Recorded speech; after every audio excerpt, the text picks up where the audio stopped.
మీకంటే ముందు ticket confirm అయిన వ్యక్తి రంజిత్ రెడ్డి ఆకస్మికంగా పార్టీ మారి కాంగ్రెస్ పార్టీలోకి వెళ్ళారు కదా. ఖచ్చితంగా బీఆర్ఎస్ పార్టీ ఓడిపోతుంది అని బలంగా నమ్మటం వల్లనే మారారంట. బిజినెస్ మ్యాన్ ఎక్కడ లాభం ఉంటే అక్కడ పోతాం. Ranjith Reddy businessman. సుపారీ తీసుకొని డమ్మీ క్యాండిడేట్లని ఎంపీగా దింపింది బరిలోకి. అందులో ఒకరు కాసాని జ్ఞానేశ్వర్, ఒకరు రాగడి లక్ష్మారెడ్డి. సుపారీ అంటే మాకు తెలియదు ఏందో, అది రేవంత్ రెడ్డికే తెలుసు. సీఎంను నేను డైరెక్ట్ ఆఫర్ చేస్తున్నా. టీడీపీ నుంచి బయటకు వచ్చిన తర్వాత మీది చెప్పుకోదగ్గ స్థాయిలో రాజకీయ జీవితం కొనసాగట్లేదు. చంద్రబాబు నాయుడు గారు టీడీపీకి సంబంధించి సైకిల్ గుర్తు బ్యాలెట్ పేపర్లో కనబడద్దు అనుకుంటే ఏమన్నట్టు. నేను చెప్తాను ఇప్పుడు, రేపు చేవెళ్ళ గడ్డ మీద బీసీల జెండా ఎగరబోతుంది, మీరు రాసుకోవాలి.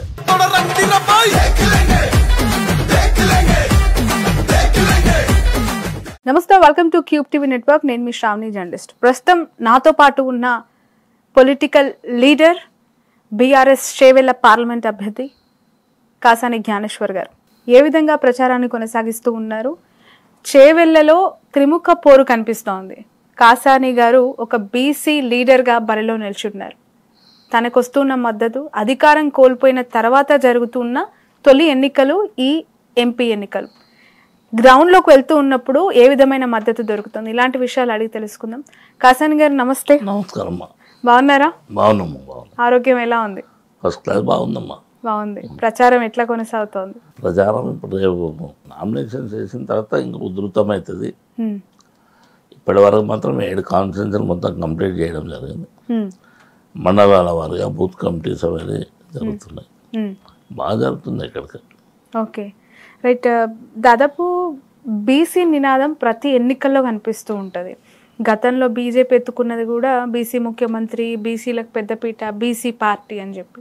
బీఆర్ఎస్ కూడా అనేక మంది బీసీ లీడర్స్ని మేము ప్రయారిటీ ఇచ్చాము, బీసీలకు పెద్దపీట వేస్తాం. అదే కోణంలో మిమ్మల్ని కూడా చేవెళ్ళ నుంచి కేసీఆర్ గారు బరిలోకి దించారు. ఒక బీసీ అనే కోణంలో మీ గెలుపు డిపెండ్ అయి ఉంటుందా? 100% వాళ్ళు ఉంటుందమ్మా, దాంట్లో సందేహం లేదు. ముగ్గురు ఈరోజు బీజేపీ కానీ, కాంగ్రెస్ కానీ, బీఆర్ఎస్ కానీ, ముగ్గురు క్యాండిడేట్స్ బీఆర్ఎస్ నుంచే వెనక ముందు కాంటాక్ట్ చేస్తున్నటువంటి వాళ్ళం. గతంలో వాళ్ళు చేసినటువంటి పనులు ఏంది, ఉమ్మడి రంగారెడ్డి జిల్లాలో కాసాని జ్ఞానేశ్వర్ ఏం పని చేసిండు అనేది నిర్ధారణ. అది కాకుండా కూడా ఇప్పుడు ఏంటంటే కేసీఆర్ గారు 10 సంవత్సరాలు తెలంగాణ రాష్ట్రంలో, తెలంగాణ వచ్చిన తర్వాత గ్రౌండ్ రియాలిటీలో ఉన్నటువంటి ప్రాంతంలో ఏ పద్ధతుల్లో మౌలిక సదుపాయాల కల్పన లోపల ఆయన చేసినటువంటి పనులు దాన్ని బేరీ చేసుకోలేము. ఎంత చెప్పినా తక్కువనే. మీరు రీసెంట్లీగా కూడా చూడండి, మీరు 10 సంవత్సరాలు నిరంతరాయంగా ఒక సెకండ్ పోకుండా కరెంట్ ఇచ్చినటువంటి దాఖలాలు. అదేవిధంగా నీరు కూడా, భగీరథ అనేది పెద్ద వరం. అది మనకప్పుడు ఇట్లాంటి ఎద్దడి గతంలో కూడా వచ్చినాయి. వచ్చిన తర్వాత కూడా ఎటు నుండి కూడా ఎవరికి ఒక, అది కాకుండా ప్రతి గ్రామాన ఈ యొక్క తాగునీరు అందించినటువంటి సందర్భం. అదే కాకుండా కూడా మీరు బాగా గమనించాలి, రైతుల వ్యవసాయ టైం లోపల రైతుకు పెట్టుబడి అనేది దొరకదు. అది గమనించేది వ్యవసాయదారుడే. కేసీఆర్ కూడా వ్యవసాయ బిడ్డనే కనుక ఆయన గమనించిండు, వ్యవసాయం చేసేటప్పుడు ఆర్థికంగా ఏమి వాళ్ళకు అవసరం ఉంటుంది ఏంటిదనేది.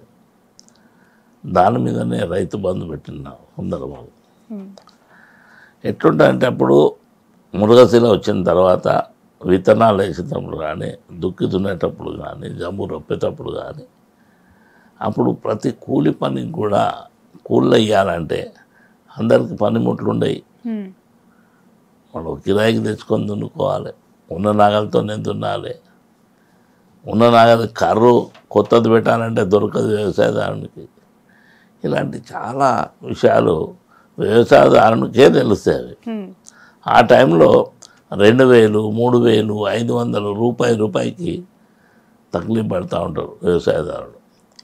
ఆ సమయంలో అప్పులు తెచ్చుకుంటారు వాళ్ళు. ఆ అప్పులు కట్టడానికి మళ్ళా 6 నెలల తర్వాత 7 నెలల తర్వాత పంట వచ్చినప్పుడు ఇప్పుడు ముప్పటిగా వాళ్ళకి ఇవ్వాల్సి వస్తుంది. అదే రైతు బంధులో వ్యవసాయదారునికి 10,000 ఇస్తే ఎకరానికి అతను పరిపుష్టిగా తప్పకుండా అన్నీ నీకు ఎరువే కానీ రసాయనిక ఎరువులే కానీ దున్నకం కానీ నాటేసుడు కానీ అన్నీ అందులో జరిగిపోతుంది. వ్యవసాయదారుడు కంపల్ట్గా వేరే పైసల గురించి ఆశపడకుండా మిగతాది ఆయన పంట వచ్చినాక అది చేస్తాడు. అది ఒకేసారి నువ్వు బంద్ చేసే వరకు వ్యవసాయదారుడు ఫస్టే కుంగిపోతాడు. దాంట్లో కరెంటు ఇవ్వరు. ఇప్పుడు కరెంటు ఇళ్ళల్లో కరెంట్ ఇస్తే బోర్ల మోటార్లకు లేదు, ఇప్పుడు మళ్ళీ మోటార్లు కాలిపోతున్నాయి. దీనివల్ల ఆ వ్యవసాయదారునికి దెబ్బ మీద దెబ్బ తగులుతుంది. అందులో కేసీఆర్ గారు చేసినటువంటి పనులను నువ్వు 10,000 ఇస్తున్నావు, నేను 15,000 ఇస్తాను, 2 లక్షలు రుణమాఫీ చేస్తామని కాంగ్రెస్ వాళ్ళు అయితే వాగ్దానాలు చేసి వచ్చిండో అవి ఒక్కటి కూడా నెరవేర్చడం లేదు. వాళ్ళు చెప్పుకుంటారు మేము నెరవేర్చినాం. ఎక్కడ నెరవేర్చినా ప్రజలు చెప్పాలి. ఏ వ్యక్తికైతే వచ్చిందో వాళ్ళు చెప్పాలి కదమ్మా. వ్యవసాయదారులకు వాళ్ళు కళ్ళ కట్టినట్టుగా వాళ్ళు చెప్తున్నారు. ఆల్రెడీ మేము ఇచ్చిన 6 గ్యారంటీలకు సంబంధించి పథకాలు అమలైపోతూ ఉన్నాయి. ఇప్పుడంటే ఎన్నికల కోడ్లు ఇవన్నీ ఉన్నాయి. ఎలక్షన్స్ కంప్లీట్ అయిన తర్వాత చేస్తామని ముఖ్యమంత్రి చెప్తున్నారు, కాంగ్రెస్ నేతలు చెప్తున్నారు కదా, మీకు నమ్మకం లేదా? నమ్మకం ఎందుకు లేదంటే నువ్వు రాగానే 2 లక్షలు వేస్తున్నావు. ఎందుకేలే? మనిషి మీద అనుమానం ఎప్పుడు వస్తుందంటే వాళ్ళు వస్తేనే ఏం చేశారంటే మనిషికి అర్థం కానప్పుడు కన్ఫ్యూజ్ చేసుకుని మొదలు పెడతావు. వస్తేనే నువ్వు అప్లికేషన్స్ సిస్టమ్ పోయినావు. అంతకుముందు నువ్వు అన్నీ మాటలు చెప్పినావు, ఇది ఉంది అది ఉంది, మీరు కట్టకూర నేను వచ్చి తర్వాత కడతాము, లోన్లు కడతాము, మాఫీ చేస్తాం అన్నీ చెప్పినావు. నువ్వు ఎప్పుడు చెప్పినావు? డిసెంబర్లో కడతాను. ఇప్పుడు ఏమంటున్నావు నువ్వు? 2 లక్షల రుణమాఫీ ఆగస్టులో అంటావు. అంటే ఎలక్షన్లు అయిపోయిన తర్వాత. మొన్న కూడా వాళ్ళ ప్రక్రియ అదే. టైం అయినాక ఈ యొక్క అప్లికేషన్ల మీద కాలయాపనం చేయాలి. అంటే మహిళలకు బస్సులు ఏవైతే అంటారో ఫ్రీ బస్సులు, వాళ్ళు అందులో ఎక్కి రావాలి, అప్లికేషన్ ఇచ్చిపోవాలి. గుట్టలుగా వేరిపోయినాయి. ఏం చేసినా అందులో వెరిఫికేషన్ చేస్తామంటారు. ఎప్పటి వరకు దాని లిమిట్ ఉండాలి కదా, లేదు. దాన్ని మళ్ళీ ఇమీడియట్గా వాళ్ళు ఏంటంటే ఈరోజు అప్లికేషన్తో పార్లమెంట్ ఎలక్షన్స్ అయిపోతుంది అనుకోరు. ఫస్ట్ విడత వస్తే అయిపోతుండే, లాస్ట్కి వచ్చింది మనం ఇంకా నెల పెరిగింది. నెల పెరిగే వరకు భగవంతుడు అన్నవాడు ఒకడు ఉంటాడమ్మా. మనం ఎన్నన్నా చెప్పుకో, వాస్తవ రూపానికి వస్తే తెలుస్తుంది మనిషికి. జేబులో రూపాయి లేకుండా మస్తు చెప్పుకుంటాం మనం. కానీ అట్లా జేబులో రూపాయి లేకుండా చేసిందే బీఆర్ఎస్ పార్టీ. మొత్తం దోచుకున్నారు, దాచుకున్నారు, తిన్నారు. ఇప్పుడు మాకు పంచడానికి ఏం మిగిల్చలేదు, అధికారం అందుకే కోల్పోయారు. అప్పుడు కూడా ఏం దాచుకొని దోచుకొని ఏం లేవమ్మా. అప్పుడు అంతా కక్కిస్తామంటున్నాడు కదా రేవంత్ రెడ్డి. ఎప్పుడు ఇంకా కక్కి అంటున్నాం కదా, అవి మాటలు కొద్ది పని చేయని అంటున్నాం. ఇంకోటి ఏంటంటే మీరు బాగా గమనించాలి, నిన్నటి వరకు కేసీఆర్ గారు ఉన్నప్పుడు అన్నీ వచ్చినాయి, వాటర్ వచ్చింది, నీళ్ళు వచ్చినాయి, అన్నీ వచ్చినాయి. ఒకే రోజైనా పోగానే కట్క బంద్ చేస్తారా? ఎవరి చేతులు ఉందమ్మా అది? నీకు 10 అందుకొంటే ఇంటికి పెద్ద మనిషి అనేవాడు 4 పిల్లలు ఉంటే వాడు పని చేసినా చేయకుండా ఎట్లా సర్దుకపోవాలి, ఏ సంసారం ఎట్లా నడిపేయాలని తెలుస్తుంది. అదే రీతిలో కేసీఆర్ చేసిండు. ఇప్పుడు పవర్ ప్రాజెక్టులు తయారయ్యే లోపు మన రైతులకు కానీ గతంలో మీటర్స్ పెట్టమన్నారు మోడీ గారు గిట్ట, అయినా పెట్టన్నాడు, తర్జన చేశారు. ఎందుకంటే మీటర్స్ పెడితే వ్యవసాయదారుడు వ్యవసాయం చేయలేడు, పంట పండదిగా, అతనికి ఏం మిగిలదు. నేను సస్యమిరాణం చేయన్నాడు. అందుకొచ్చే వ్యవసాయదారుని కావాల్సినటువంటి వ్యవహారం నువ్వు కరెంటు కంపల్సరీ ఇవ్వాల్సిన బాధ్యత, నీళ్ళు ఇవ్వాల్సిన బాధ్యత, రైతు బంధు ఇవ్వాల్సిన బాధ్యత.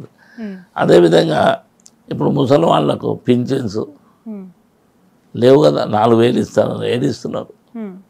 అదేవిధంగా 1, 2 చెప్పకుండా మనము విపరీతంగా నీకు తీరులో చూడండి వాళ్ళు చేసినామంటారు. ఇప్పుడు ఏమవుతుందమ్మా అంటే మీడియా వచ్చింది, సోషల్ మీడియా వచ్చింది.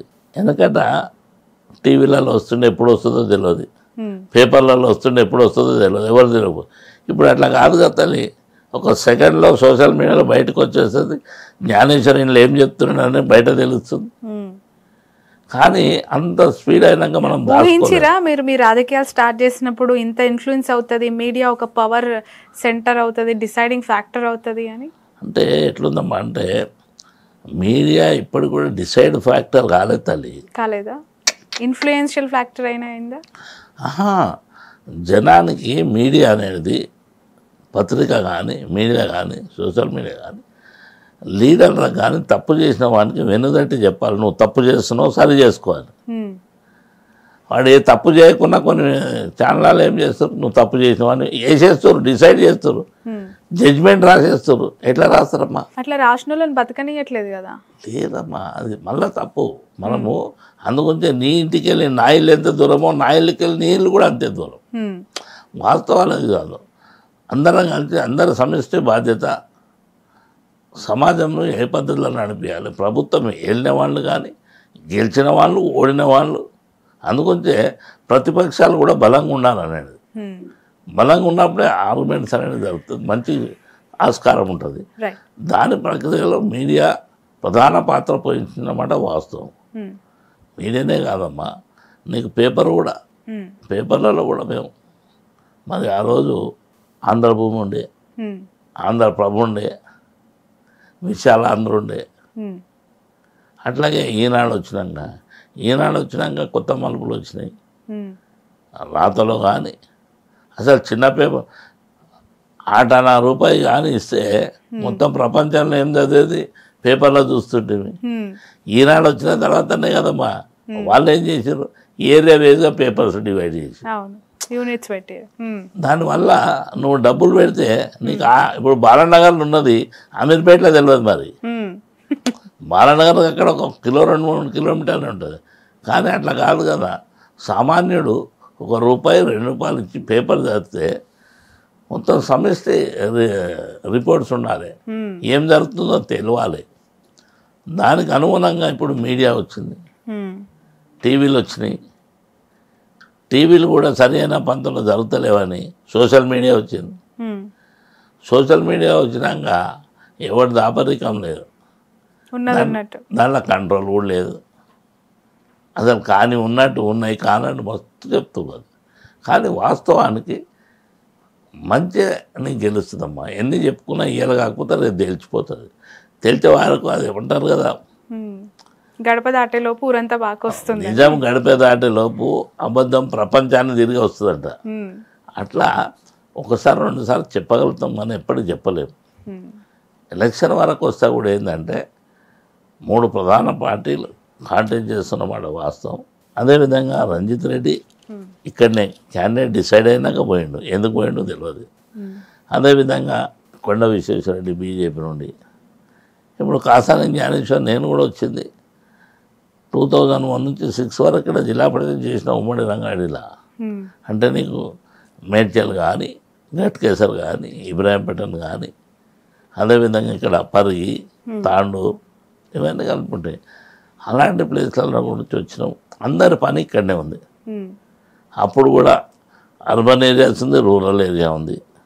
అప్పుడు ఏం పనులు జరిగినాయి, ఎవరి ప్రాంతంలో ఏం జరిగినాయి, లీడర్గా వ్యక్తిగతంగా చూసేది అది కూడా చూస్తారు పబ్లిక్. ఇక పార్టీలకు వస్తే చంద్రశేఖరరావు గారు ఏం చేశారు, తెలంగాణను సాధించిన క్వశ్చన్ నేను అడుగుతాను. మొన్న సభకి సంబంధించి అనుకున్న దానికంటే భారీగా సక్సెస్ అయింది అని చెప్పి చాలా జోష్లో ఉంది బీఆర్ఎస్ క్యాడరు, బీఆర్ఎస్ లీడర్స్ అంతా కూడా. కాసానికి ఓటు వేస్తే కేసీఆర్కి ఓటు వేసినట్లే అని చెప్పి కేసీఆర్ గారు ఒక మాట అన్నారు. వాస్తవం కదమ్మా, వాస్తవంగా మేమే జోష్లు లేవు, మీరు కూడా జోష్లు ఉంటాలి, మీడియా కూడా జోష్లు ఉంది. గ్రౌండ్లో ఉన్న జనము 3-4 గంటల జనము మొత్తం రోడ్ల మీద ఉన్నారు. బస్సులకి వెళ్ళి కూడా పోలీసు వాళ్ళు తీయనీయలేదు, జనం పడతలేరు ఇక్కడ మళ్ళీపోయిందని. ఆ పరిస్థితి ఆ ప్రాంతంలో ఎప్పుడన్నా వచ్చిందా? ఎంతమంది వచ్చినా ఇంకా తక్కువ పడేది. కానీ అది కాకుండా ఇప్పుడు ఏమైందమ్మా, నీకు జనము నువ్వు ఎంతమందిని తీసుకొచ్చి ఎవరు తెచ్చినా వాళ్ళకి ఇష్టం లేకపోతే రారు. కసితో వచ్చారు జనం. ఓహో మేము కేసీఆర్ని ఒడగొట్టినాము, బీఆర్ఎస్ని ఒడగొట్టినాము, మళ్ళీ వీళ్ళు ఏదో చెప్పుకొని వచ్చిండ్రు, ఒక్కటి కూడా నెరవేరుస్తలేరు. మీరు సోషల్ మీడియా మీ బైక్లలో చెప్తుంటాం, మాది కాదు, కామన్ జనాన్ని అడగండి మీరు. వాస్తవము ప్రభుత్వం అనుసరించే విధానాలు కానీ చెప్పిన మాట నిలబెట్టుకునే విధానం కానీ ప్రజలు చెప్తారమ్మా. ఇప్పుడు నాది నేనే కరెక్ట్ అని చెప్పుకుంటా. కరెక్ట్ నేను చెప్పుకున్నంత మాత్రాన కాదు కదా తల్లి, మీకు కూడా తెలియాలి కదా చేసిన వ్యక్తి కరెక్ట్ చెప్తున్నా లేదా అని. అది ప్రజలు చెప్తారు. అంతిమంగా ఇప్పుడు ఎవరి దగ్గరికి పోతున్నాం మనం? అన్ని పార్టీలు కూడా ప్రజల దగ్గరికి పోతున్నాం. ప్రజలు ఎందుకు పెట్టినాం? మేము చేసిన పనులు చూడు, నెక్స్ట్ మేము ఏం చేయబోతున్నాం చెప్తామని చెప్తున్నాం, ఓట్లు అడుగుతున్నాం. బట్ ఇంత జరుగుతోంది, ఇంత నమ్మకంగా మీరు మాట్లాడుతూ ఉన్నారు, ప్రజలు స్వచ్ఛందంగా వచ్చారు, కేసీఆర్ని మళ్ళీ గెలిపించాలి, కాసాని గారిని గెలిపించడం కోసం అంతమంది వచ్చారు అని మీరు చెప్తూ ఉన్నారు. కానీ మీకంటే ముందు టికెట్ కన్ఫామ్ అయిన వ్యక్తి రంజిత్ రెడ్డి ఆకస్మికంగా పార్టీ మారి కాంగ్రెస్ పార్టీలోకి వెళ్ళారు కదా. గెలవను ఖచ్చితంగా బీఆర్ఎస్ పార్టీ ఓడిపోతుంది, ఆ పార్టీ నుంచి టికెట్ తీసుకుంటే నా ఓటమే తప్ప నాకు గెలుపు లేదు అని బలంగా నమ్మటం వల్లనే మారారంట. అది తెలుగుతాను, నువ్వు అడగాలి, నువ్వు అడిగి చెప్పాలి, ఆయన అడగాలి. ఎందుకు వెళ్ళినావా నువ్వు, నిజంగా ఓడిపోతాను పోయినావా, ఇంకేమైనా ఆలోచనతో పోయినావా అని మీరే అడగాలి. ఎందుకు పోయి ఉంటారు అనుకుంటున్నారు? మీ అభిప్రాయం నాకు తెలుస్తుంది. మీ అభిప్రాయం పార్టీలో మీరు చూసారు. నా అభిప్రాయం అంటే నేను ఏమంటున్నా, ఏ వ్యక్తి కానీ నువ్వు 5 సంవత్సరాలు ఇక్కడ గెలిచినావు, సీఎంతో కలిసినావు, ఏమ్మా కేటీఆర్తో కానీ కేసీఆర్ అత్యంత సన్నిహితంగా రంగారెడ్డి జిల్లా మొత్తం చేవేళ్ళ పార్లమెంట్లో మొత్తం చక్రం దింపే స్థాయికి ఎదిగినావు. నీకు ఏం లోపం? ఇప్పుడు ఎప్పుడైనా కానీ మంచి కానీ చెడు కానమ్మా, ఒక వ్యక్తి ఇప్పుడు పార్టీ ఓడిపోగానే అట్లా ఎవరు వెళ్ళిపోతారమ్మా, వాళ్ళు ఎందుకు వెళ్ళిపోయారు? అందుకుంటే నువ్వు గ్రౌండ్ రియాలిటీ ఉన్న వ్యక్తులు ఎవరు పోరు. అట్లా బిజినెస్ మ్యాన్స్ పోతారు. బిజినెస్ మ్యాన్ ఎక్కడ లాభం ఉంటే అక్కడ పోతారు. రంజిత్ రెడ్డి బిజినెస్ మ్యాన్ కాదమ్మా, మరి ఓకే నాకు తెలియదు, మరి మీరు చెప్పాలి. అడుగుతున్నాను, మీరు బిజినెస్ మ్యాన్ లేదు, నేను అనుకుంటున్నా అట్లా బిజినెస్ మ్యాన్ అని తెలుసు నాకు, కాదా మరి? ఓకే. బట్ వాళ్ళు ఇంటర్నల్ గా మాట్లాడేది ఏంటంటే అధికారంలో లేని బీఆర్ఎస్ పార్టీ నుంచి టికెట్ తీసి బరిలో నిల్చున్నా ఓటమి వస్తుంది కాబట్టి నేను మారాను, ఎవరు దొరక్క కాసాని గారిని పెట్టారు అక్కడ అంటున్నారు. అది తప్పమ్మా. కాసాని గారి చరిత్ర నేను చెప్తా. ఇప్పుడు నేను వాళ్ళు అనుకున్నది ఎప్పుడైనా కానీ గెలుపు ఓటమి స్వీకరించవలసిన బాధ్యత లీడర్ మీద ఉంది. నువ్వు 5 సంవత్సరాలు ఎంజాయ్ చేసినావు పార్లమెంటు, నువ్వు ఓడిపోగానే నువ్వు కార్యకర్తలు నిడిచిపెట్టిపోతావా? ప్రజలు నిడిచిపెట్టిపోతావా? వాళ్ళు ఎక్కడ పోవాలి చెప్పండి అమ్మా మీరు. కనుక ఇది వాస్తవం కాదు. లీడర్ అనేవాడు గెలుపుకి అంతే సంతోషంగా ఉండాలి, ఓటమికి కూడా అంతే సంతోషంగా ఉండాలి. ఓడిపోతే కూడా నేను ఎక్కడ ఓడిపోయినా ఎందుకు ఓడిపోయినా చూడాలి. నువ్వు గెలిస్తేవి క్యాండిడేట్ డిక్లేర్ అయిన తర్వాత మళ్ళీ పోయినావు, నువ్వు నిలబడితే కదా నువ్వు ఓడతావా గెలుతావా తెలిసేది. ఇప్పుడు బీఆర్ఎస్ గతంలో చేసిన పనులు కుక్కలు ఉన్నాయి. మీరు ఏంటంటే గ్రామీణ ప్రాంతంలో ఏం కావాలి, హైటెక్ సిటీలో ఏం కావాలి. హైటెక్ సిటీ చూడండి మీరు ఈవినింగ్ ఇప్పుడు 6 అయింది తల్లి, నువ్వు 7 గంటలకు ఇప్పుడు పోతూ ఆ వైర్ల బ్రిడ్జి మీదకి వెళ్ళి పోండి, మీరు ఎక్కడున్నారో కనబడుతుంది మీకు. హైదరాబాద్ ఉన్నారని ఆ ఊహకు అందది ఎవరికి. చాలా మంది ఫీలింగ్ వస్తుంది. అదే కదమ్మా, 100% మనమనలే కదా. ఇప్పుడు దుర్గం చెరువే కాదు తల్లి, మొత్తం ఆ ఏరంతా హైటెక్ సిటీ. అయితే రజనీకాంత్ గారు ఏమన్నారు, హైదరాబాద్కి వచ్చినట్లేదు, నేను హైదరాబాద్లో ఉన్నా, సింగపూర్లో ఉన్నా, అమెరికాలో ఉన్నా అన్నాడు. అంటే ఆ తీరుగా తీర్చిదిద్దినటువంటి వాళ్ళను కూడా ఇప్పుడు ఓటమి ఏందమ్మా, ఓసారి తప్పిదారు జరుగుతాయి. చాలామంది ఇప్పుడు ఎవరు సీఎం అంటే కేటీఆర్ అంటున్నారు, కేసీఆర్ అంటున్నారు. మరి కొంతమంది ఆ విధంగా మా ఎమ్మెల్యేలు తప్పు చేశారు, మేము ఎమ్మెల్యేనే ఓడిపోతాడు అనుకున్నాము, కేసీఆర్ ఓడిపోతాడు అనుకోలేదు. అలాంటి అమాయక ప్రజలు కూడా ఉండరు. అందులో ఇంకా ఎక్కువ చేస్తారంట కాంగ్రెస్ వాళ్ళు. ఆయన 10 ఇస్తే నా 15 ఇస్తారంట, హైప్ చేసారు. మాటలు ఉదరగొట్టే మాటలు. అందుకొచ్చే నేనేమన్నా అది నమ్మి చేశారు. మళ్ళీ ఇప్పుడు 4 నెలలు అవుతుంది తల్లి, 3 నెలలు వెళ్ళి 4 నెలలు అవుతుంది. ఇంత తొందరగా ఇంత డ్యామేజ్ అయినటువంటి పార్టీ ఏదైనా ఉందా? కాంగ్రెస్ మీరు ఏదైతే అంటారు కదా రూలింగ్లో ఉన్న పార్టీ అది చేస్తామని, చేసినాకనే మాట్లాడాలి. నువ్వు రాగానే డిసెంబర్ మీరు ఎవరు కట్టకూడదు, నేను రాగానే వేస్తున్నా పైసలు అన్నావు, వేసినావా? అప్పుడు వేయలేదు. సెక్రటరీ పోయి లంక బిందెలు ఉన్నాయి అనుకొని వచ్చినా అన్నావు. పాలించేవాడు లంక బిందెల గురించి పోడు. అదేవిధంగా మీరు బాగా గమనించాలి, ఆ రోజు చేసినటువంటి పాలన గ్రామీణ ప్రాంతం కానీ, వ్యవసాయదారులకు కానీ, అదే కార్మికులకు కానీ, కర్షకులకు కానీ, బిజినెస్ మెన్స్ కానీ ఎట్లుండాలని చేసారు. ఒక ఇష్యూతో ముడిపడి ఉంటే ఎప్పుడు ఒక కన్స్ట్రక్షన్ ఫీల్డ్ ఉన్నప్పుడు దాని వచ్చే రాబడి, ఇప్పుడు మీరు రోజు పెట్రోల్ ధర పెరుగుతూ ఉంది, పైసలు 2 పైసలు 3 పైసలు పెరుగుతున్నాయమ్మా. వాస్తవం చెప్పుకుందాం. 2 వీలర్స్ వేసుకొని తల్లిదండ్రుల దగ్గరికి వెళ్ళి పిల్లోడు 1 లీటర్ పెట్రోల్ పోసుకొని తిరుగుదామన్న వరకు అవతల ఓన ఫోటోలు ఒకటి ఆపారు. ఇవన్నీ ఒకటి కాదు కదా. పెట్రోల్ ధర పెరుగుతున్నప్పుడు, పెట్రోల్ ధర డీజిల్ ధర పెరిగినప్పుడు ప్రతి వస్తువు మీద ధరలు పెరుగుతాయి. కూరగాయలు పెరిగాయి, పప్పులు పెరిగాయి, ఉప్పులు పెరిగాయి, బియ్యం పెరిగాయి. ఇవన్నీ అందుకొచ్చే ఓటమి పడుతున్నా కనుక పోతున్నా. అది ఎవరంటారమ్మా? అది ఓన్లీ బిజినెస్ మ్యాన్. కార్యకర్త ఏం చేస్తాడు, లీడర్ అనేవాడు ఏం చేస్తాడు, వేస్తూ ఓటమి నేను గెలుస్తానే పోతున్నాం మనం. కాసాని జ్ఞానేశ్వర్ వచ్చిండు.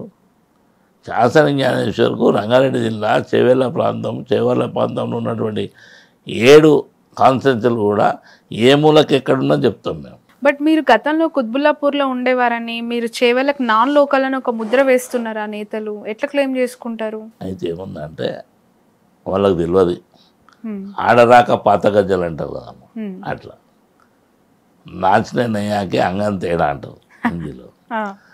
మీరు బాగా గమనించాలి, ఉమ్మడి రంగారెడ్డి జిల్లాకు నేను జిల్లా పరిషత్ చైర్మన్ చేసిన. ఉమ్మడి రంగారెడ్డి జిల్లా ఎక్కడెక్కడ ఉంది? మేడ్చల్ ఉంది, గట్కేసర్ ఉంది, ఏమా ఇబ్రాహీంపట్నం ఉంది. రంగారెడ్డి జిల్లాలోనే ఉన్నా కదా నేను. రంగారెడ్డి జిల్లా బైఫర్కేషన్ ఇప్పుడు అయింది. రంజిత్ రెడ్డి ఎక్కడైనమ్మా? నేనైతే నా ప్రాంతం ఇది. రంజిత్ రెడ్డి ఎక్కడ తెలవాలి కదమ్మా. బంజారా హిల్సా, జూబ్లీ హిల్సా, ఏ ఊరు, ఏ జిల్లా? చెప్పండి మీ నోట్ నుంచి. నాకేం తెలుస్తుంది, మీరు చెప్పాలి. మాకు తెలిసింది ప్రత్యర్థి గురించి మీరే చెప్పాలి. మేము ఎక్కువ చెప్పొద్దమ్మా, చెప్పాలి. ఎందుకంటే మీరే కదా పోటాపోటీగా బరిలో ఉన్నది. పోటాపోటీలో మనుషులు వాళ్ళందరూ జ్ఞానేశ్వర్ గారు లోకల్ కాదు అంటే నేను చెప్తున్నా తల్లి. లేకపోతే నేను ఎప్పుడు మీరు లోకల్ అంటున్నారు, మరి ఆయన ఎట్లా నాన్ లోకల్ అవుతారు? మీరు కూడా క్లెయిమ్ చేయాలి కదా. వరంగల్ కదా తల్లి. ఓకే, కనుకోమ్మా. ఇప్పుడు టెలిఫోన్ చేయి, అలా ఊరేదో చెప్తాడు. కనుక అది కాదమ్మా. ఇప్పుడు జనము పిల్లి కళ్ళు మూసుకొని పాలు తాగుతుంటే ప్రపంచం అంతా కళ్ళు మూసుకుంది అంటే తప్పమ్మా అది. కనుక వాస్తవం ఉంటుంది, పనే ఉంటుంది. అందుకే ఎలక్షన్స్ లోపల ఎవరి పనితనం ఏందనేది తేలిపోతుంది రేపు. రైట్. ఇప్పుడు బీజేపీ నుంచి కొండా విశ్వేశ్వరరెడ్డి గారు ఉన్నారు, బీఆర్ఎస్ నుంచి కాసాని జ్ఞానేశ్వర్ గారు, కాంగ్రెస్ నుంచి రంజిత్ రెడ్డి గారు ఉన్నారు. ఆ 2 పార్టీలలో మీకు ప్రధాన ప్రత్యర్థి పార్టీ ఏది? బలమైన ప్రత్యర్థి ఎవరు? నాకైతే దరిదాపులా కనబడతలేరు వాళ్ళు ఇద్దరు. నాకు అసలు ఎవరు లేరంటారు? లేదు తల్లి, మీకు వాస్తవాలు ఎక్కువ రోజులు. ఒక సభకి జనాలు వచ్చినంత మాత్రాన అంత ఓవర్ కాన్ఫిడెన్స్ అనుకోవచ్చు. నేను ఏమంటున్నా బాగా మరి నేను ఆ సభల గురించి మాట్లాడతలేను. మళ్ళీ నా సభల గురించి మాట్లాడతలేవు, నేను చేసినటువంటి పనుల గురించి ఆలోచన చేస్తున్నా. నేను గతంలో 20-30 సంవత్సరాల కింద చేసిన పనులు ఇప్పటికీ జప్తు పెట్టుకొని, ఎట్లయితే నా పేరు డిక్లేర్ కాగానే కొన్ని వందల ఉపాధ్యాయ లోకం నాకు ఆశీర్వదిస్తూ, అంటే నేను చేసిన పనులు. అందుగురించి ఆ రోజు చెక్ డ్యామ్లు కానీ, మౌలిక సదుపాయాల గురించి కానీ, గ్రామాల్లో కానీ, బిల్డింగ్స్ కానీ, సీసీరోడ్లు చాలా ఉన్నాయి. అంటే నేనేమంటున్నా, ఎవరు నాకు పోటీ అంటే నాకైతే ఇప్పటివరకు అర్థం కాలేదు. కానీ మీరు పోటీ కాదు, అసలు నాకు ప్రత్యర్థులు కనిపిస్తలేరని చెప్తున్నారు కదా జ్ఞానేశ్వర్ గారు. బట్ ముఖ్యమంత్రి రేవంత్ రెడ్డి నిన్న ఒక మాట అన్నారు, మీరు విన్నారో లేదో, బీఆర్ఎస్ బీజేపీ దగ్గర సుపారీ తీసుకొని డమ్మీ క్యాండిడేట్లని ఎంపీగా దింపింది బరిలోకి. అందులో ఒకరు కాసాని జ్ఞానేశ్వర్, ఒకరు రాగడి లక్ష్మారెడ్డి, అక్కడ చూస్తే ఎమ్మెల్యేగా ఉన్న ఒక పద్మారావు, వీళ్ళంతా డమ్మీ క్యాండిడేట్లని ఆయన చెప్తున్నారు. ఆయన ఏమంటున్నామా, అందుగురించి చూపారంటే మాకు తెలియదు ఏందో, అది రేవంత్ రెడ్డికే తెలుసు. ఓటుకునే కేసు మీకు తెలుసు. పట్టువాడు ఎవరు చుపారీ అని పోయారు డమ్మీ క్యాండిడేట్లు. డమ్మీ క్యాండిడేట్ నేను చేసినప్పుడు ఆయన ఏమున్నాడో తెలుసుకోమను ఫస్ట్. అసలు జ్ఞానేశ్వర్ వ్యక్తిగత వ్యవస్థ ఏముందో తెలుసుకోమను. నేను 93 కులాలను ఏకం చేసిన, 96 కులాలతో పార్టీ పెట్టిన, రీజనల్ పార్టీ. శ్రీకాకుళం నుంచి ఆదిలాబాద్ వరకు బస్సుతోనే తిరిగిన అన్ని ప్రాంతాలు. ఇప్పటికి కూడా డమ్మీ క్యాండిడేట్ అంటే నీకు రేపు ఎలక్షన్ తెలుస్తుంది. డమ్మీ క్యాండిడేట్ అంటే నేను ఏమంటున్నా, రేవంత్ రెడ్డి గారిని నిలబడను నాతోనే అంటున్నా. సీఎంను నేను డైరెక్ట్ ఆఫర్ చేస్తున్నా, చెవెల నిలబడను, తేలిపోతుంది నీతో ఎవరు డమ్మీ క్యాండిడేట్ అనేది.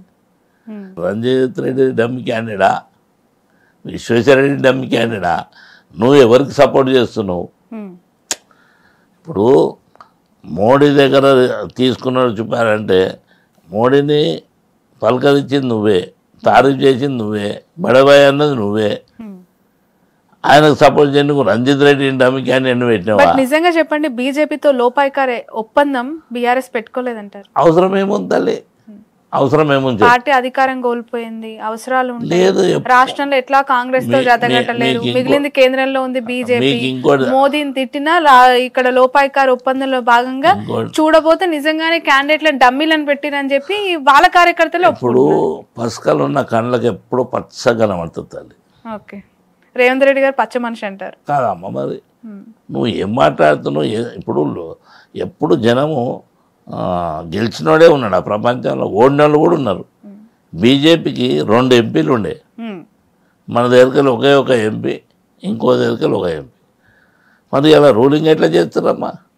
వాళ్ళు అట్లా అనుకుంటే బీజేపీ ఉండదు కదా. మరి చెప్తాలి, 400 సీట్లు వచ్చినటువంటి రాజీవ్ గాంధీ ఇప్పుడు ఏమైందమ్మా? ఎందుకు తక్కువ ఉన్నాయి? ఎక్కడ ఎస్టాబ్లిష్మెంట్ లేకుండా ఉన్నారు. నేనేమంటున్నా, ఇవి కాలం చెప్తుంది. ఎప్పుడు లీడర్ అనేవాడు, పనిచేసేవాడు, ప్రజలతో మమేకమై ఉండేవాడికి ఇవి ఓటమి గెలుపు దైవాధీనమమ్మా. అది మనం పని చేసుకుంటా పోవాలి. బట్ బీసీల ఐక్యత అనేది ఎంతవరకు సక్సెస్? రేపు తెలుస్తుంది నీకు బీసీల ఐక్యత. నేను చెప్తాను, ఇప్పుడు మీరు బాగా గమనించాలి. రేపు చేవెళ్ళ గడ్డ మీద బీసీల జెండా ఎగరబోతుంది, మీరు రాసుకోవాలి. పక్కా 101%. ఎంత మెజారిటీతో గెలుస్తారు? మళ్ళీ అదే అంటారమ్మా, మళ్ళీ అదే చెప్తున్నావు. నేను ఎవరితో మెజారిటీ అనాలి తల్లి? మళ్ళీ నాకు అంచనా ఉంటది కదా లేదు తల్లి. అందుకుంటే ఒక మాట అంటేనేమో నువ్వు మళ్ళీ అంత సభ పెరిగిందని అంటున్నావు. నేను అట్లా అంటలేను, ఆ వ్యక్తులు అని చెప్తాను. నేను క్లియర్గా చెప్తున్నాను తల్లి. రేపు చూడండి అమ్మా, మీరు వాళ్ళు ఎన్ని 100 కోట్లు పెట్టని, ఎన్ని 100 కోట్లు ఖర్చు పెట్టని, నాతోనైతే తూగలేరు అనేది నేను చెప్తున్నా. బట్ వాళ్ళకంటే ఎక్కువ కాసాని పెట్టే ఆర్థిక స్తోమత లేదంటారా? ప్రేమ ఎక్కువ ఉంది నా దగ్గర అంతే. ప్రతి గ్రామీణ ఎవరినైనా అడుగు, ముసలి ముగ్గురిని లేకపోతే వాళ్ళు ఎవరిని గుర్తుపెడతారో చూడండి. లేకపోతే ముగ్గురం ఒకటే స్టేజ్ మీద ఉంటాము, కనీసం ఎవరు చెప్తారో చేద్దాం. చెవేలగడ్డ మీద నిలబడదామా, వికారాబాద్ పోదామా, మహమ్నగర్ పోదామా, ఎక్కడ పోతారో చెప్పండి, ఆయనకి నేను వస్తా. ఎంటైర్ రాష్ట్రంలో ఎక్కడైనా సరే నేను నిలబడతాను, వాళ్ళని చూడమనండి. రైట్, సరే. ఇక కొన్ని పక్కన పెడదాం. ఈ చేవెళ్ళకి సంబంధించి మీరు ఒక సుదీర్ఘ రాజకీయ ప్రయాణంలో ఉన్న ఒక రాజకీయ లీడర్, బీసీ నాయకుడిగా ఎస్టాబ్లిష్ అయ్యారు. చాలా ఘనమైన చరిత్ర మీ సొంతం. టీడీపీ నుంచి బయటకు వచ్చిన తర్వాత మీది చెప్పుకోదగ్గ స్థాయిలో రాజకీయ జీవితం కొనసాగట్లేదు అనటానికి ఏం సమాధానం ఇస్తారు? అమ్మా అది తప్పు. మళ్ళా నేను అదే చెప్తున్నా, మళ్ళీ లీడర్ అనేవాడు గెలవగానే అంటే ఒడిదుడుకులు ఎదుర్కొంటున్నారా? తప్పకుండా కదా తల్లి. ఎందుకు ఇప్పుడు తెలుగుదేశం ఉన్నది, తెలుగుదేశంలో చంద్రబాబు నాయుడు గారి దగ్గర నేను 5 సంవత్సరాలు పనిచేసిన. ఆయన పనితనం ఏందనేది నాకు ఉంది. ఓ పెద్ద మనిషి నన్ను పిలిచిండు, జ్ఞానేశ్వర్ నువ్వు తెలుగుదేశం తెలంగాణ పార్టీకి అధ్యక్షుడు ఉండమన్నాడు. నేను పనిచేసినప్పుడు తెలుగుదేశం అనేది ఏంది బేస్మెంట్ లోపల ఉన్నప్పుడు పరిస్థితి. మరి నేను ఎప్పుడైతే అందులోకి వచ్చినాక ఏ పరిస్థితి ఉన్నది? మరి అంత స్థాయికి తీసుకొచ్చిన వ్యక్తి సడన్గా ఎందుకు బయటికి రావాలి? సడన్గా మేమేందంటే ఎప్పుడైతే వాళ్ళు క్యాండిడేట్లను నిలబెట్టకపోతే ఎలక్షన్ అంటే ఏంటి అమ్మా, అభ్యర్థులను నిలబెట్టాలి, క్యాండిడేట్లను నిలబెట్టొద్దు అన్నారు కనుక మేము అందులో ఉండేది కరెక్ట్ కాదనుకున్నాం. బట్ ఎప్పుడు చంద్రబాబు నాయుడు గారు జాతీయ అధ్యక్షుడు, టీడీపీ జాతీయ పార్టీ అంటుంటారు కదా, బట్ తెలంగాణలో అలాంటి జాతీయ పార్టీ ఎందుకు లేదు, పూర్తి ఎందుకు తుడిచిపెట్టుకుపోయింది అనుకుంటున్నారు మీరు? ఎందుకు ఆయన ఫోకస్ చేయలేకపోయారు ఇక్కడ? ఎవరిని అంటే చంద్రబాబు నాయుడు గారు టీడీపీకి సంబంధించి ఫోకస్ ఏముందమ్మా, నేను బ్రహ్మాండంగా తీసుకొచ్చిన. మీరు వచ్చారు, ఆ వ్యక్తి అమ్మా ఇక్కడ అభద్రతా భావం వాళ్ళకు. ఇప్పుడు మేము 30 మంది ఎమ్మెల్యేలను తయారు చేసినాం, 65 మంది లేవడానికి తయారయ్యారు. లేవడాక మరి ఆయనకి ఏమైందో తెలియదు, ఒక్క వ్యక్తి కూడా లేవడద్దు, సైకిల్ గుర్తు బ్యాలెట్ పేపర్లో కనబడద్దు అనుకుంటే ఏమన్నట్టు. ఎందుకోసం, ఎవరికి మేలు చేయడానికి? నాకు అది తెలియదు తల్లి, మనం తెలియదు అని చెప్పాలి కదా. అది పొలిటికల్గా లీడర్ అనే వ్యక్తికి 5 సంవత్సరాలకు ఒకసారి ఎలక్షన్స్ వస్తాయి కనుక ఎలక్షన్లో నిలబడకపోతే ఆ పార్టీ ఉండినా సరే ఊడినా సరే అది లెక్కకు రాదు. పొలిటికల్ నాకు తెలియదు, ఇప్పుడు వాళ్ళని అడగాలి. ఆడ పోయి చూడండి, నేను ఉన్నన్ని రోజులు వైభవం ఉండి ఇప్పుడు ఆడ దీపం పెడితోడు లేడు. నేనేమన్నా వాస్తవం జరగడానికి వాస్తవమే చెప్పాలి. 5 సంవత్సరాలు నిలబడకుండా నువ్వు పారిపోతే ప్రజలు ఏమని ఉంటారు? ఇప్పుడు కూడా గెలుపు ఓటమి ఏమన్నా కానీ ఇప్పుడు బీఆర్ఎస్ ప్రభుత్వం ఓడిపోయింది. ఇక్కడ ఎంత పర్సెంటేజ్తో ఓడిపోయిందమ్మా? 1.84, కొద్ది తేడాతోని. దానికి వాళ్ళు జబ్బలు తరుచుకుంటే ఎట్లమ్మా మళ్ళీ వస్తుంది. చంద్రబాబు నాయుడు గారు బీసీలకి పెద్దపీట వేస్తానని ఇప్పుడు అక్కడ కూడా ఏపీలో బీసీల ప్రయారిటీ ఇది, బీసీల పార్టీ అని ప్రొజెక్ట్ చేస్తున్నారు ఈ ఎన్నికల్లో. బట్ మీరు కూడా ఒక బీసీ సీనియర్ లీడర్ కదా. ఏమంటున్నామా అంటే ఏనుగుకు చూపుడు దంతాలు కొన్ని ఉంటాయి, నమ్మలే దంతాలు కొన్ని ఉంటాయి. ఆ విధంగా లీడర్ల పరిస్థితి ఉంది. ప్రతి వ్యక్తి బీసీల గురించి మాట్లాడుతున్నప్పుడు మీకు తెలుసో తెలియదో, నేను 93 కులాలను ఏకం చేసినప్పుడు, ఎస్సీ ఎస్టీ బీసీ మైనార్టీ 96 కులాలతో పార్టీ పెట్టినప్పుడు నా సబ్జెక్ట్ ఏంటమ్మా, జనాభా దామాష ప్రకారంగా అన్ని పార్టీలు రిజర్వేషన్స్ ఇవ్వాలి. కులాల ప్రకారంగా 93 కులాలు ఉన్నాయి, 93 కులాలకు 93 సీట్లు ఇవ్వాలని అడిగిన మొట్టమొదటి వ్యక్తులు. 93 కులాలకు బ్యానర్స్ కట్టిన వ్యక్తిని నేను. ఒకే దగ్గర అన్ని జిల్లాల్లో ఉన్నటువంటి బీసీలను ఒక స్టేజ్ మీద తీసుకొచ్చినటువంటి వ్యక్తిని. ఒక జిల్లాకు బస్సు వేసి అక్కడ ఉన్నటువంటి కుల సంఘాలను పిలిపించిన. హయ్యెస్ట్ కుల సంఘాలు ఉన్నటువంటి జిల్లా ఏదంటే ఒంగోలు జిల్లా. ఈ విధంగా మా ప్రయత్నాలు అట్లున్నాయి. అప్పుడు కూడా రూలింగ్కి వచ్చే సంసారం చేయాలని లేదు కదమ్మా. వాస్తవం ఏం జరుగుతుంది, మనం ఏం చేయాలి దాని కొరకు. ఇప్పుడు జనం ఏదో మాట్లాడుతుంటారు, అది కరెక్ట్ కాదు కదా. ఇక చేవెళ్ళ పార్లమెంట్ నియోజకవర్గంలో బీఆర్ఎస్ పార్టీకి ఓటు వేయడానికి కలిసి వచ్చే అంశాలు ఏమనుకుంటున్నారు?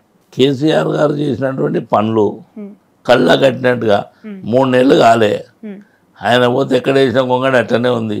జనం చెప్తారు, మీరు బైక్లలో తీసుకొని మీరు ఇప్పుడు అరేంజ్మెంట్ చేసినటువంటి జనం ఒక తీరు ఉంటారమ్మా. మీరు పోయి కామన్ ఎవరినన్నా అడుగుంది. కేసీఆర్ గారు ఉన్నప్పుడు 1 నిమిషం కరెంటు పోలే, 1 సెకండ్ పోలే. మరి ఇప్పుడు కరెంటు పోతుంది. ఆయన అయితేనే బాగుండే.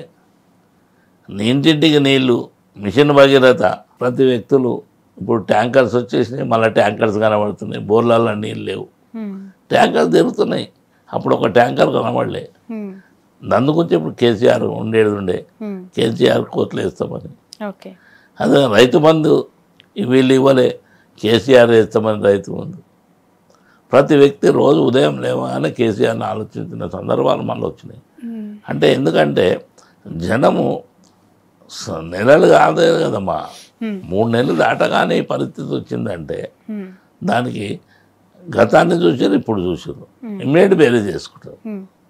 రైట్ అందుకే మీ మీడియా వచ్చింది కదా తల్లి, ఒక సెకండ్లో చెప్పేస్తారు అప్పుడేముండే ఇప్పుడేముండే. రైట్. కాసాని జ్ఞానేశ్వర్ గారు ఎవరు హైదరాబాద్లో రియల్ ఎస్టేట్ స్టార్ట్ చేయకముందే స్టార్ట్ చేశారు అని చాలా మంది చెప్తూ ఉంటారు. అంటే ఎట్లుందమ్మా అంటే ఇప్పుడు ఎట్లా ఉంది అంటే రియల్ ఎస్టేట్ బాగా డౌన్ అయింది, పడిపోయింది, రేట్లు లేవు అని మాట్లాడుతూ ఉన్నారు కదా. నేను ఏమంటున్నా మళ్ళీ అదే చెప్తున్నా, మళ్ళా నా ఆన్సర్ అదే. ఇప్పుడు లీడరు గెలుస్తూనే ఉంటాం లేకపోతే పరిగెత్తామంటూ చూడు, అది తప్పు.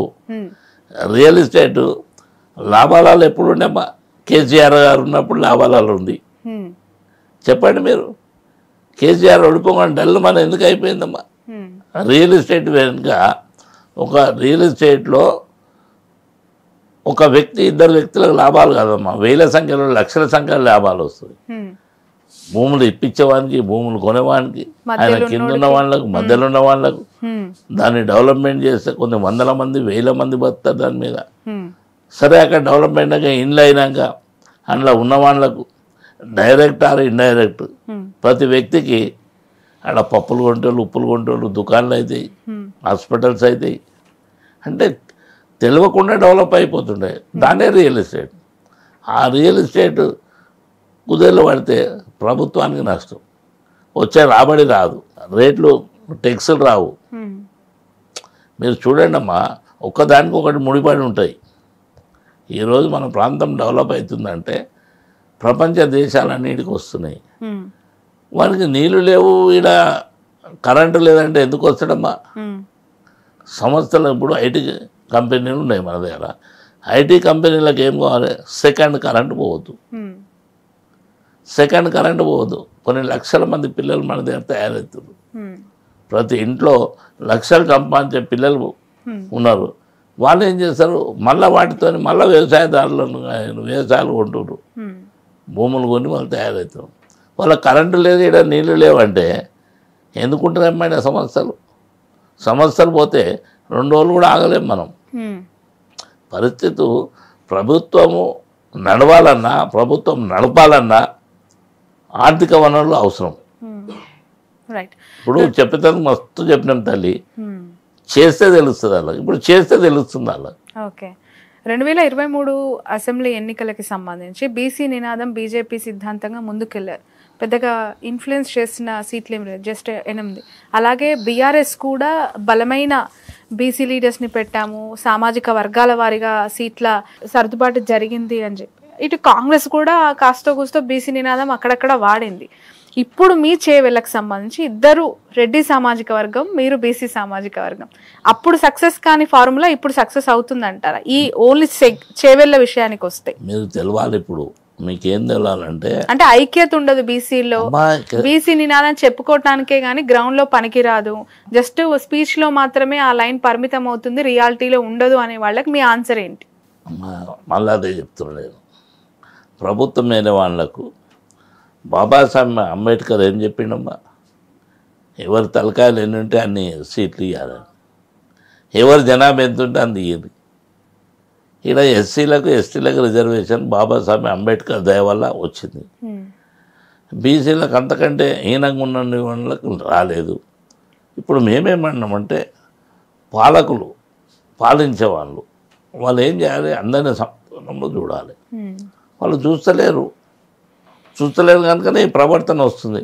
ఇప్పుడు మీరు అసెంబ్లీలో తీర్మానం చేయండి, పార్లమెంట్లో తీర్మానం చేయండి, బీజేపీ కానీ ఏది కానీ జనాభా దామాష ప్రకారంగా రిజర్వేషన్స్ పెట్టండి. ముఖ్యమంత్రి గారు మున్నూరు కాపును గెలిపిస్తే ఒక మంత్రి పదవి ఇస్తాను అసలు క్యాబినెట్ లో అన్నారు నిన్న. అంతగా ముద్రాలకమ్మది అన్నది, ముద్రాలని అన్నాడు. కాంగ్రెస్ లో ఒకడు ఉన్నాడు, మక్తలో గెలిచిండు, శ్రీహరి అని, ముద్రాజ్ బిడ్డ. అతనంట 14 సీట్లు గెలిపిస్తే ఒక సీట్ ఇస్తాను. మరి మీరు 3-4 ఉన్నారు, 4 మంత్రులు అయ్యారు ఇప్పుడు రెడ్డిలు. మీరు ఎందుకు గెలిపారు? గెలిపించి చూడు తెలుస్తుంది. నేనేమన్నా మినిస్టర్స్ ఇవ్వడానికి ఆ రేవంత్ రెడ్డి కంటే సీనియర్ అక్కడ గెలిచినోడు, మీదోడు, వాళ్ళకేమో అది పెడతారు. ముద్రాజులు ఊకూరు కదమ్మా, తెలుస్తుంది ఆయనకు కూడా రేపు. ఇప్పుడు నీ ఇంటికి వెళ్ళి ఎంత దూరమో నా ఇంటికి వెళ్ళి అంతే దూరం ఉంటుంది.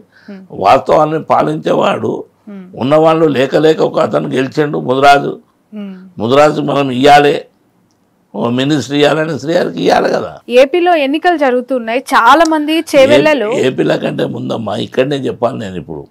నేను ఇప్పుడు బీజేపీ కానీ కాంగ్రెస్ కానీ మిగతా పార్టీలు కానీ బీసీలు ఐక్యంగా ఉండరు, బీసీలకు ఓట్లు వేసుకోరు. మీరే చెప్తున్నారు. నేను చెప్పట్లే, అక్కడ గ్రౌండ్ రియాలిటీ మీకు అదే మీరు అడుగుతున్నారు. ఎస్సీలు కానీ ఎస్టీలు కానీ రిజర్వేషన్స్ ఉన్నాయి కనుక, రిజర్వేషన్ ఎందుకు పెట్టినమ్మా? బీదవాళ్ళు కొట్లాడలేరు, లక్షల లక్షల కోట్లు ఖర్చు పెట్టలేరు కనుక ఆనాడు బాబాసాహెబ్ అంబేద్కర్ గారు రిజర్వేషన్ పెట్టారు. రిజర్వేషన్ పెట్టిన కనుక అన్ని పార్టీలు అక్కడ ఎస్సీనే నిలబెట్టాలి. అవి కూడా లేకపోతే వీళ్ళు నిలబడదు ఆడ కూడా. అందుకొచ్చే నా హితువు ఏంటంటే చెప్పేవాళ్ళకు బీజేపీ కానీ కాంగ్రెస్ కానీ ఆ అగ్రకులాల్లో ఉన్నటువంటి పెద్దలకు కూడా నేను చెప్పేది ఏంటంటే, మీరు అహంకారపూరితమైన మాటలు బంద్ చేయండి. బీసీలకు ఏదైనా చేయాలన్న తపన వస్తే మీరు అన్ని పార్టీలల్లో నామాశ ప్రకారంగా టికెట్లు ఇవ్వండి. బీసీలు ఎట్లా గెలవరో, ఎట్లా ముఖ్యమంత్రి గారో చూడు. సరే, ఇప్పుడు చేవేళ్ళకు వచ్చినాం. చేవేళ్ళ 2 మీరు నిలబడ్డారు. మీరు కోట్లు 200 కోట్లు 300 కోట్లు 1000 కోట్లు పెడతామని మీరు డిస్కస్ చేస్తున్నారు. జనం చెప్తున్నారు. మేమేమన్నాము, మీరు నాతో ఫస్ట్ గెలవండి. ఒక బీసీ బిడ్డతోని ఏ వ్యక్తి అయితే 93 కులాలను ఏకం చేసి 96 కులాలను ఏకం చేసి సమర్థవంతంగా ఇప్పటివరకు ఆ బీసీల అవగాహనతో ఎస్సీ ఎస్టీ బీసీల మూమెంట్ తీసుకొచ్చిన వ్యక్తి, నిరంతరం 40 సంవత్సరాలు వాళ్ళతో పోరాడినటువంటి వ్యక్తిని, అలాంటి బీసీ బిడ్డని ఈరోజు ఓడగొట్టుకుంటారా గెలుస్తారని ప్రజలను అడగాలి. నాకు పూర్తి విశ్వాసం ఉంది. అందుకొచ్చే నేను వీళ్ళు దరిదాపులకు కూడా రారు. అసలు గెలిచే వ్యక్తుల లోపల చేవేళ్ళ లోపల ఫస్ట్ కాసాని జ్ఞానేశ్వర్ గెలుస్తాడు అనేది నేను అందుకొని చెప్తున్నా. రైట్.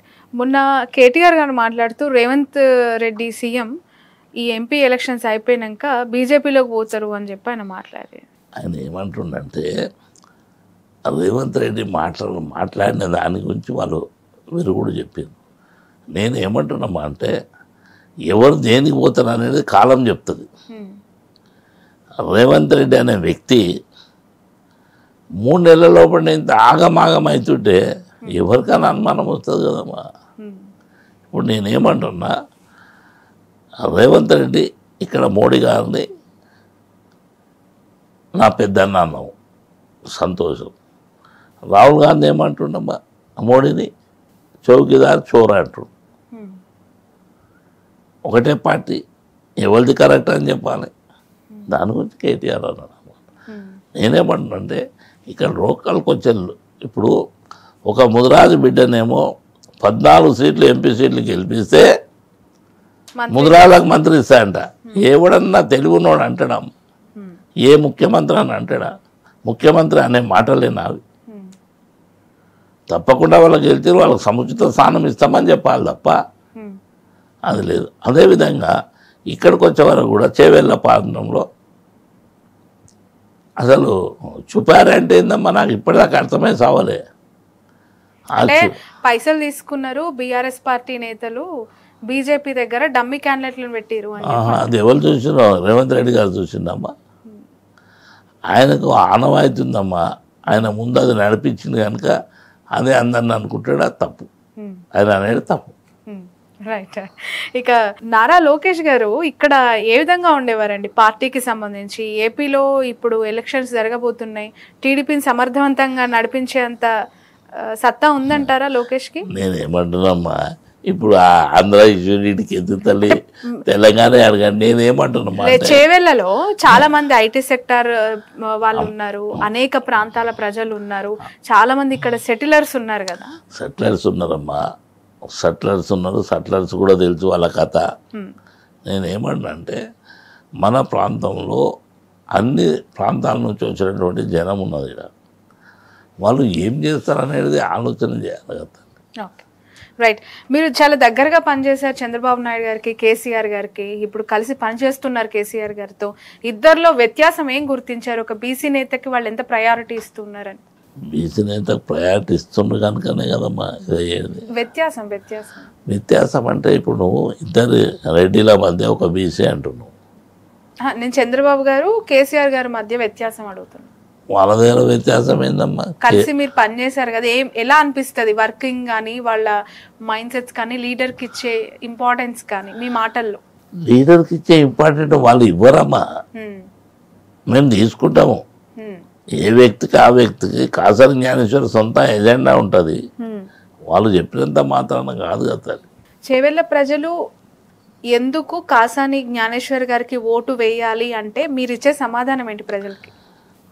నేను చేవెళ్ళ పార్లమెంటు పరిధిలో ఉన్నటువంటి 7 సెగ్మెంట్ల లోపల నాకున్నటువంటి అనుబంధం కానీ నేను చేసినటువంటి సేవలు కానీ యావత్తు రంగారెడ్డి జిల్లా లోపల 1, 2 కాకుండా కోకలు ఉన్నాయి కనుక ఆ ప్రాంతంలో నేను పనిచేసిన కనుక మళ్ళీ నాకు ఒకసారి ఛాన్స్ ఇవ్వాలి, మళ్ళీ మీరు మమ్మల్ని ఆశీర్వదించాలి, తప్పకుండా మళ్ళీ మీకు సేవ చేసుకునే భాగ్యం కలగాలని చెప్తున్నాం మేము. ఎందుకంటే 2001 నుంచి 6 వరకు జిల్లా పరిషత్, దాని తర్వాత నీకు ఎంత గ్యాప్ అవుతుంది, ఆయన జ్ఞానేశ్వరం ఎందుకు గప్తి పెట్టుకుంటున్నారు అనేదే కావాలి.